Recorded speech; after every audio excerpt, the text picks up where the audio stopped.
Efesios capítulo 1, verso 1 y verso 3. Dicen de esta manera: Pablo, apóstol de Jesús Cristo, por la voluntad de Dios, a los santos y fieles en Cristo Jesús que están en Éfeso.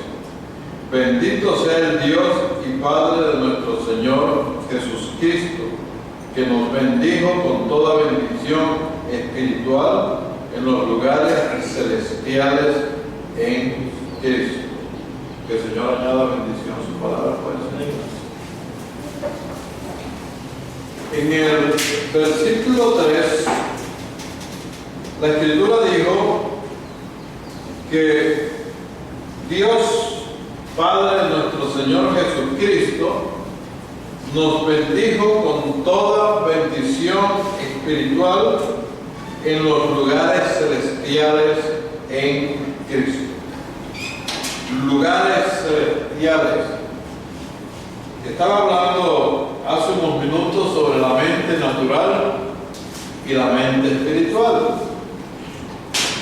Respecto a ello, quisiera posiblemente hacer un par de preguntas antes de continuar en la enseñanza y preguntar posiblemente en medio de ustedes, ¿qué entiende usted cuando la Escritura habla de lugares celestiales? Lugares celestiales. No olviden que hablé de una mente natural y de una mente espiritual. Y la Escritura dice que Dios Padre nos bendijo por medio de Jesucristo con toda bendición espiritual en los lugares celestiales en Cristo, lugares celestiales. ¿Serán los lugares celestiales algo físico? ¿Serán los lugares celestiales un templo con sus sillas? ¿O serán los lugares celestiales algo tan alto y tan maravilloso como dice el hermano? Entonces el concepto de lugares celestiales es el que vamos en esta tarde a tratar de trabajar en él, y por eso el título de esta enseñanza es lugares celestiales. ¿Qué son? Lugares celestiales. ¿Qué son? ¿Qué son los lugares celestiales? Y vamos a ir poco a poco, para lograr al final de la enseñanza tener posiblemente una visión un tanto diferente de la que posiblemente en este momento tenemos sobre lugares celestiales. Antes de eso, voy a detenerme para recordar que nosotros fuimos enseñados por el Espíritu Santo a través del profeta que para nuestros días la señal no es la sangre. La denominación cree que la señal para este día es la sangre. Eso creen los hermanos denominacionales. Y para todo ellos usan la sangre. Y sucede esto, la sangre de Cristo tiene poder. Y la sangre. Pero esa no es la señal para el tiempo del fin. Ya la señal no es la sangre. La señal, nos dijo el profeta, para el tiempo del fin no es la sangre, sino que la señal es el Espíritu Santo sobre el creyente. Vigilemos esto. Y eso está de acuerdo con el libro de Efesios, donde el libro de Efesios dice que hemos sido sellados. Y cuando dice que fuimos sellados es porque se puso una señal. O sea, un sello es una señal. Fuimos sellados por el Espíritu Santo. Muy bien. Para poder mirar esto de la sangre y que no nos siga causando ahora un conflicto entre la sangre y el Espíritu Santo, y el profeta dijo que ya no es la sangre, que es el Espíritu Santo. Vamos a ver la sangre, vamos a retroceder para mirar la sangre y vamos a decir que en el Antiguo Testamento, ¿ven, hermano? Que en el Antiguo Testamento la sangre, ¿qué es lo que hacía?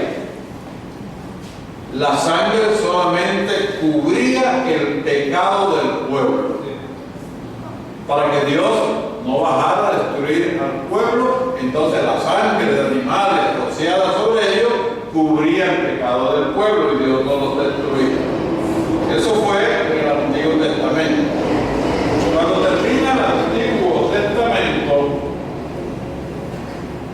Cuando termina el Antiguo Testamento, aparece Juan el Bautista cerrando la ley, porque Juan el Bautista fue el último profeta de la ley. Amén, hermano, lo que dice la Escritura. Aparece Juan el Bautista cerrando la ley y aparece Jesús en su ministerio para traernos la gracia. Entonces el ministerio de Jesús fue el advenimiento de la gracia. Ahora, entre la ley y la gracia, Jesús, ¿qué hizo? Al final derramó su sangre.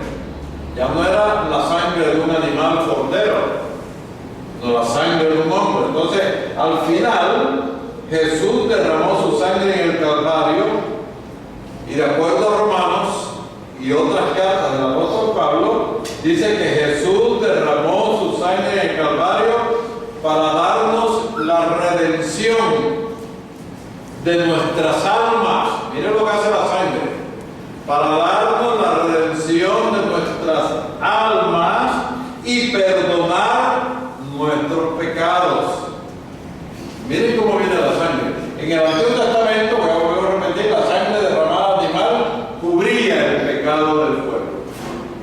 Entre la ley y la gracia, Jesucristo viene, fue llevado al Calvario, su sangre derramada, y el derramamiento de su sangre vino ¿para qué? Para darnos la redención de nuestras almas y perdonar nuestros pecados. Pero, cuando se cumplió la profecía de Joel, ¿cuántos se acuerdan de la profecía de Joel? En los últimos derramaré de mi espíritu sobre toda carne. Entonces, cuando el Espíritu Santo vino en el aposento alto, ¿qué dijeron? Dijeron, este es el cumplimiento de la profecía de Joel. Entonces, a partir del cumplimiento, esto es muy importante, si no captan este punto, no van a captar nada.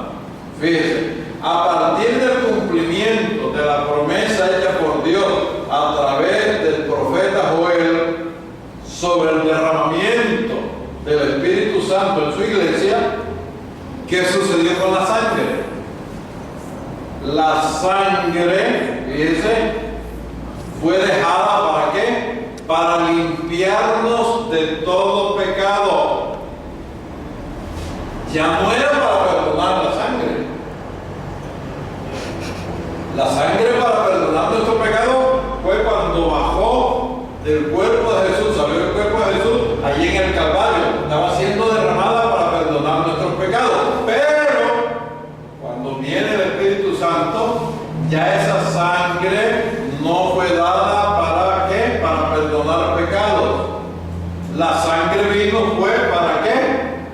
Para lavarnos, para limpiarnos de todo pecado.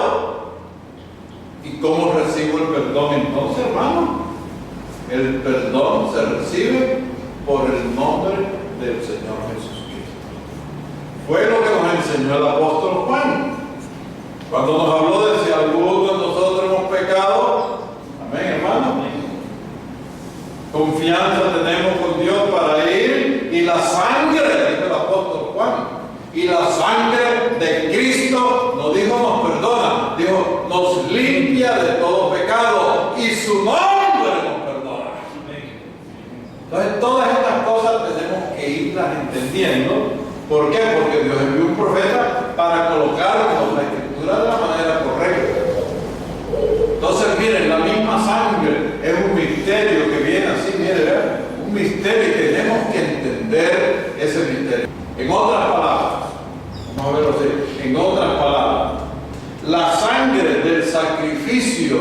de Jesús, ¿dónde está? La sangre del sacrificio de Jesús está aquí en la puerta. Cuando nosotros nos predican a Jesús, nosotros venimos al llamamiento y lo primero que encontramos es la sangre. ¿La sangre dónde? Sobre la puerta. ¿Qué pasaba en Israel? Cuando Moisés mandó a hacer el sacrificio, dijo: hagan el sacrificio cada familia y la sangre del cordero que sacrifiquen, píntenla sobre el dintel de su puerta. Hoy vuelve a hacer lo mismo. La sangre vuelve a estar ¿qué? En la puerta. Y una vez que uno pasa la puerta que tiene la sangre de Jesús como señal y entra, la sangre hasta ahí trabajó. Pero entonces tiene uno que encontrarse con ¿qué? Con que el Espíritu Santo venga, que es el que va a ayudarnos en la caminata. La sangre no puede ayudarnos en la caminata. El Espíritu Santo es el que nos ayuda en la gran caminata. Ahora, el apóstol Pablo, no sé si ustedes saben, escribió sus cartas. El hermano Branham dijo: una de las cosas que el mundo religioso no logra aún entender es que las cartas del Nuevo Testamento, las cartas apostólicas, no fueron escritas para personas sin el Espíritu Santo. Todas las cartas fueron escritas para que la leyeran solamente personas con el Espíritu Santo. Porque una persona, el ejemplo de nosotros, sin el Espíritu Santo, puede leerse todas las cartas de Pablo y terminar sin una revelación de lo que Pablo quiso enseñarnos. Porque el que va a revelarnos, fíjense, lo que el Espíritu Santo escribió por medio del apóstol, es el Espíritu Santo. Y él, dijo Jesús, y cuando él venga sobre ustedes, él les revelará. O sea, el que tiene que revelarle a usted cuando usted está leyendo, es el Espíritu Santo. Usted puede leer y va a entender cuando lee, obviamente, no tiene un intelecto. O sea, el creyente sin el Espíritu Santo lee y entiende de acuerdo a cómo lo ayuda su intelecto. Él puede leer el libro, todas las cartas, toda la Biblia. Pero como es el intelecto el que le ayuda, él puede recordar donde el Señor dijo esto y dijo lo otro. Pero lo que está recordando él simplemente es letra. Y esta letra, ¿cómo es? Esta letra, el mismo apóstol Pablo nos dijo que la letra es muerta y que solamente el Espíritu Santo es el que le da vida a la letra. O sea, cuando usted lee un versículo, solamente está leyendo un versículo de letra muerta. Tiene que venir el Espíritu Santo y darnos un poco de vida a lo que estamos leyendo. Por eso es nuestro problema que entender lugares celestiales. Porque cuando decimos lugares ya fijamos un sitio. Si son celestiales nos imaginamos que son maravillosos. ¿Verdad, hermanos? Lugares celestiales es un lugar maravilloso. ¿Y cómo será ese lugar celestial donde estamos sentados con el Señor? A saber. Correcto, digo la verdad, a saber. Si nadie ha estado sentado en esos lugares celestiales para decirnos cómo son. Entonces estamos en un tiempo donde el Señor nos manda, el Señor quiere, la voluntad perfecta de Él es que nosotros entremos como una dimensión un poquito diferente. Entonces el apóstol Pablo, decía yo, les escribió a los hermanos de Éfeso. Estos hermanos eran hermanos con el Espíritu Santo.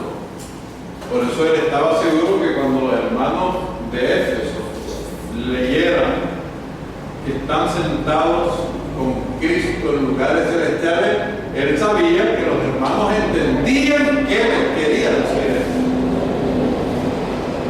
Entonces esta carta fue dirigida a ellos y ahí les dijo que fueron ellos bendecidos con toda bendición espiritual en lugares celestiales en Cristo Jesús, y nuestra mente humana, lo dije ahorita, lo vuelvo a repetir, nuestra mente humana no alcanza a imaginar qué serían en sí esos lugares celestiales. Es algo, posiblemente, si tratamos de imaginarlo como lugares celestiales, es algo más allá del pensamiento, algo más allá de nuestras emociones, algo más allá de nuestro gozo, de nuestra felicidad humana.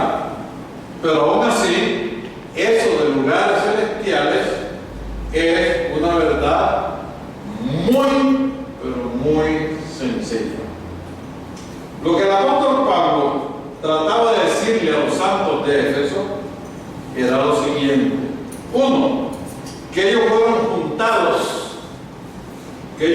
juntados en lugares celestiales.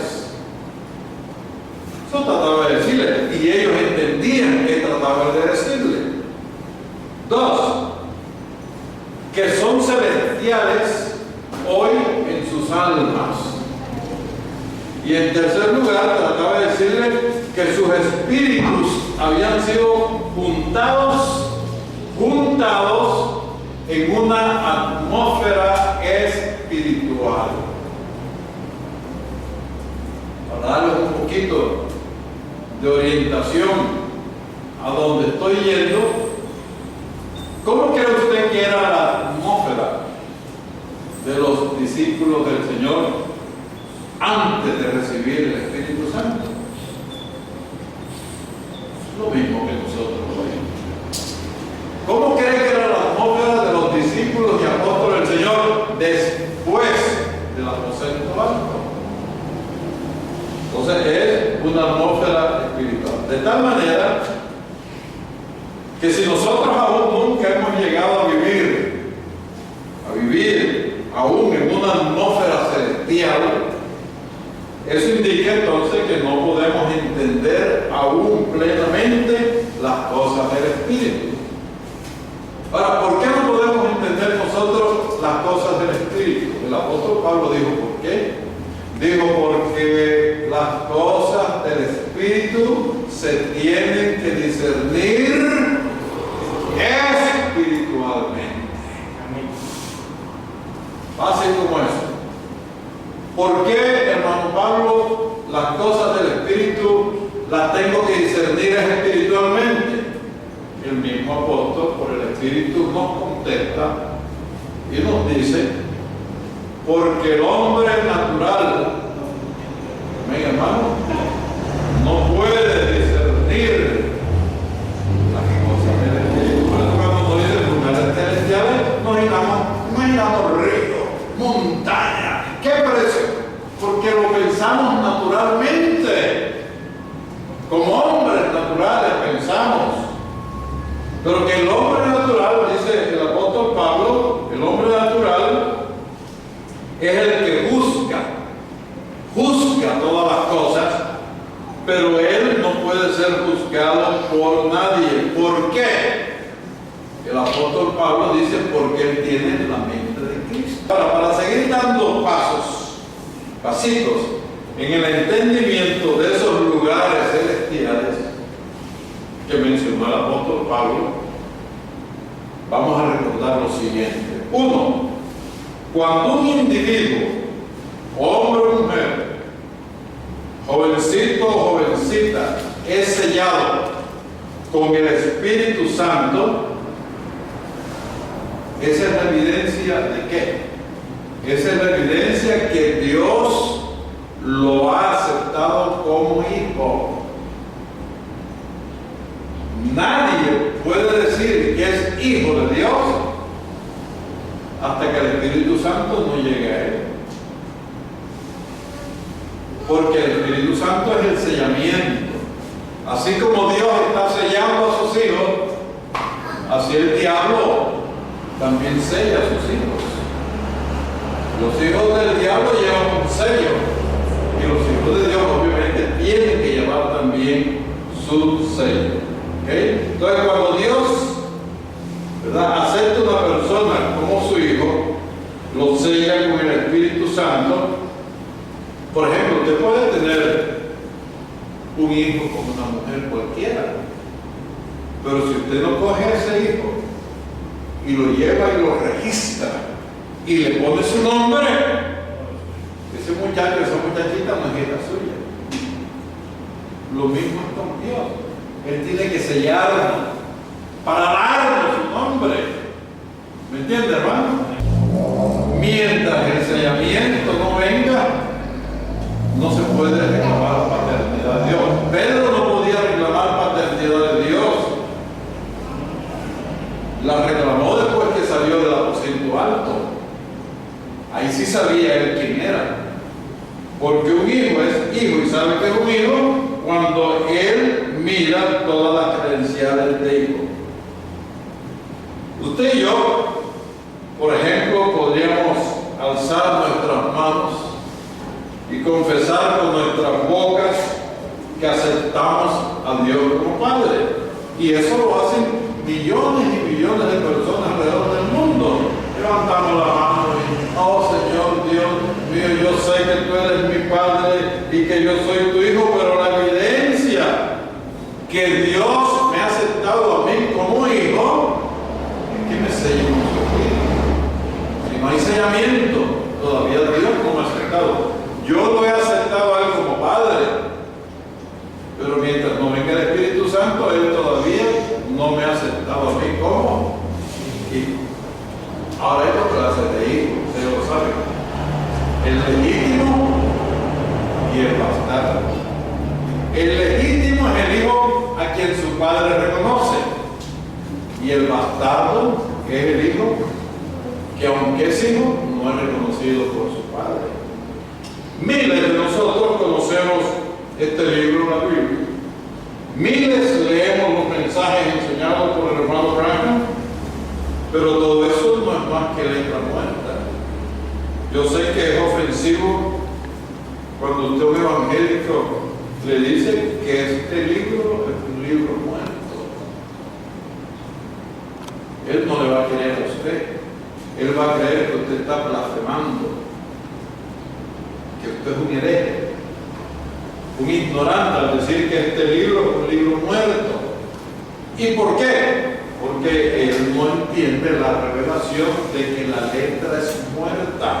Y este libro está compuesto de letra, y a partir de eso fue cuando el Señor, a través del apóstol Pablo, dijo que esta es la letra, pero que si el Espíritu no le da vida, la letra no puede darnos vida a nosotros. El Espíritu tiene que darle vida a esta letra para que la letra entonces llegue a ser ¿qué? Vida para nosotros. Mientras tanto, como es muerta, no nos da nada. ¿Okay? Lugares celestiales. Qué tremenda es la escritura, ¿verdad? Lugares celestiales. Vamos a ver qué nos dice el profeta. Yo no soy profeta. Cuando en Israel querían saber algo, ¿a dónde iba Israel? A un profeta siempre. Y si no había profeta, entonces iban ¿qué? Al Urim Tumim, que estaba en el pecho del sumo sacerdote. Le preguntaban al Urim Tumim sobre algo que alguien había dicho. Si las piedras, 12 piedras, se empezaban a encender y a botar luces, era así, dice el Señor. Pero si las piedras no botaban ninguna luz, había que coger a pedradas al mentiroso que llegaba ahí a decir cualquier cosa. Entonces, como Dios envió un profeta, preguntemos, miremos, ¿qué nos dijo un profeta sobre lugares celestiales? En un mensaje titulado El mundo cayéndose a pedazos. Eso fue predicado por el año 63. El mundo cayéndose a pedazos. Mire lo que dice.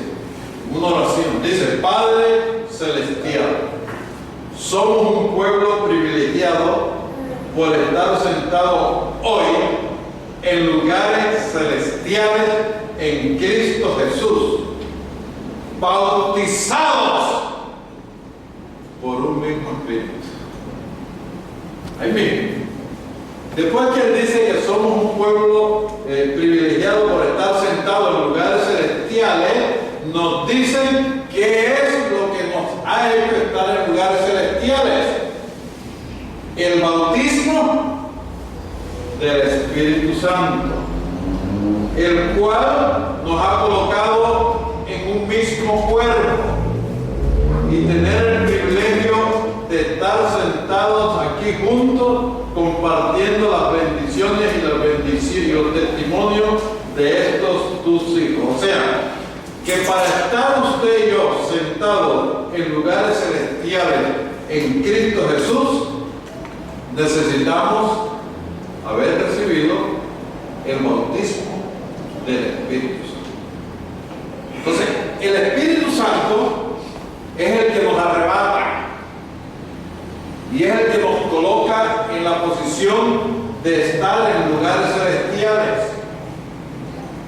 ¿Qué es lo que hace el Espíritu Santo verdaderamente cuando viene y bautiza? ¿Qué le pasa a su mente mundana? ¿Qué le pasa a su mente natural? El Espíritu Santo, mire, le da una vuelta. Por eso aquellos que salieron del aposento alto salieron predicando, y cuando iban predicando y la gente creía, ¿qué hacía la gente cuando el Espíritu Santo bajaba y bautizaba a la gente? ¿Qué decía la gente? Esta es mi casa, voy a venderla. ¿Se acuerdan?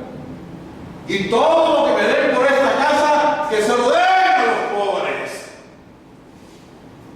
Tenía que ser algo ya en la mente de la gente que no lo dejaba pensar en lo material, sino que lo traía ¿qué? A una atmósfera ¿qué?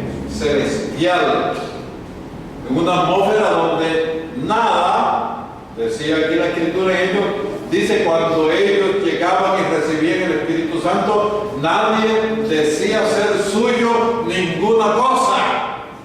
Este carro ya eso no es mío, y lo va a dejar que lo vendan. ¿Dónde va? Me voy a predicar al Señor. No es que ya estaba en lugares celestiales ese hombre. El cuerpo estaba en la tierra. ¿Y dónde estaba el espíritu de ese hombre? ¿Me entienden, hermano? De otro mensajito, recordando al Señor, así se tituló el mensaje, recordando al Señor, dice el hermano Brown. ¿Notaron ustedes el gran suceso el día de Pentecostés? Y el día de Pentecostés, ese gran fuego cayó y se dividió entre su pueblo. Oh, pensar cómo es que Él quiere que estemos sentados en lugares celestiales. Imagínense. Y cada uno disfrutando ese calor del fuego del Espíritu Santo, lengua repartida, cayendo sobre ellos como fuego. Dios dividiéndose a sí mismo entre la iglesia. Eso hace arder nuestros corazones, y eso es cuando podemos decir nosotros que estamos sentados juntos en lugares celestiales. No es tan fácil. Del mensaje no temas, soy yo. No temas, soy yo. Así dijo Jesús, no el profeta. Eso fue lo que dijo Jesús, no temas, soy yo. Cuando creyeron que era un fantasma que había llegado. En ese mensaje, no temas, soy yo, dijo el profeta, no somos lo que antes éramos. Miren, éramos así, ahora dice el profeta, no somos lo que antes éramos. Eso quedó abajo. Eso quedó debajo de nosotros. Nosotros hemos sido resucitados en Cristo, sentados en lugares celestiales en Cristo Jesús, con la evidencia de vida eterna, recibimiento del Espíritu Santo. Qué tremendo, como Él prometió el día de Pentecostés que lo recibiría. confiamos? ¿Por qué no recibimos Espíritu Santo? Porque el 99% de nuestra vida se deja guiar por la mente natural. Del mensaje conflicto entre Dios y Satanás, así se llamó el mensaje, conflicto entre Dios y Satanás. Dice el profeta, lugares celestiales en Cristo Jesús, fortificados por la palabra, con la presencia del Espíritu Santo, vindicando, proveyéndonos, como lo hicieron en los días de la iglesia primitiva, el mismo evangelio, las mismas señales, las mismas maravillas, el mismo Dios, la misma palabra, trayendo las mismas cosas a suceder. La gente poniéndose de pie, el Espíritu Santo cayendo sobre ellos con el don de profecía. Uno se parará, el Espíritu se derrama para que hablen en lengua, mantienen su paz, otro interpreta, y así sucederá. ¿En qué estaba la gente allí, en esa iglesia primitiva? Estaban sentados en lugares celestiales, aun cuando los hubiéramos visto sentados en sillas. No, sus cuerpos físicos estaban sentados sobre sillas, pero sus espíritus y sus almas estaban ¿qué? En lugares celestiales en Cristo Jesús. Ahora, ¿qué son esos lugares celestiales? Vamos a preguntarnos, que vamos a terminar. ¿Qué son esos lugares celestiales? ¿Una emoción? No. ¿Un sentir? Tampoco. ¿Una imaginación de un lugar especial y maravilloso, como dijo nuestro hermano, con jardines y bellas flores? Tampoco. ¿Un paisaje con bellos lagos y altas montañas? ¿Un río caudaloso con aguas cristalinas? De ninguna manera, hermano. Lugares celestiales en Cristo Jesús no es una concepción de la mente natural del hombre. No es la concepción de un lugar, sino que lugares celestiales en Cristo Jesús es una atmósfera espiritual que toma por completo al hombre en cuerpo, alma y espíritu. Te pilla, no puedes ir. Pablo caminaba un día y dice la Escritura que iba para determinado lugar. Y iba cantando, me imagino, iba pensando en el Señor. Pero como estaba raptado en esos lugares celestiales, oyó una voz que le dijo: Pablo, detente, no vayas hacia allí. Señor, pero los hermanos me dijeron que querían que yo fuera. No vayas allí, me es necesario que te detengas y mejor vete para tal lugar. ¿Dónde estaba Pablo? Estaba ¿qué? En lugares celestiales en Cristo Jesús. Cuando un hombre o una mujer entra a esos lugares celestiales, y ojalá nosotros pudiéramos todos entrar a esos lugares celestiales, es cuando nos es fácil oír la voz de Dios, guiándonos, instruyéndonos, aconsejándonos. Pedro estaba por allá orando, pero como Pedro había sido raptado y estaba en lugares celestiales, oyó y dijo: Pedro, es necesario que vayas a la casa de Cornelio. ¿Por qué es que Pedro oyó la voz así tan clarita y la instrucción tan clarita? Porque Pedro estaba ¿qué? En lugares celestiales. Y los lugares celestiales no son más que el bautismo del Espíritu Santo en nosotros, que es algo que nos hace tan agradable. ¿Por qué no viene el Espíritu Santo? ¿Por qué no nos sella ya el Señor a nosotros? Porque para ser sellado se necesita obediencia completa a Él. El capítulo, creo que 4 del libro de los Hechos dice, porque el Espíritu Santo solamente le es dado a los que le obedecen.